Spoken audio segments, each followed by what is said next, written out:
wow xol lay politique day rajax rek ndax leen xanaa xamoon ne ñoom biñu demee bañ ne suba la affaire yi doon nañ jéem sax négocier pour bëgg a dugg parce que xam nañ ne erreur lañ def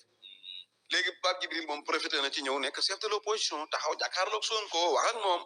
dégg nga Sonko nag moom man loolu laa ko ci wax quoi dégg nga leneen loolu moom am na solo parce que ñëw na fa wax na gis nga Sonko tudd na ko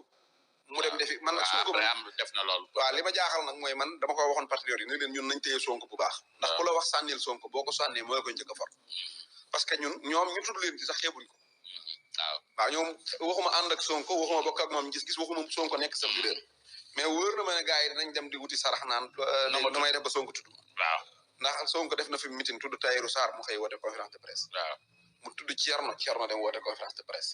mu tudd Pape Djibril dem woote conférence de presse ak émission def émission man na xam naa bii di ñëw moom Sonko moom danaa defi ñaan toj yi nen laay def mu tudd moom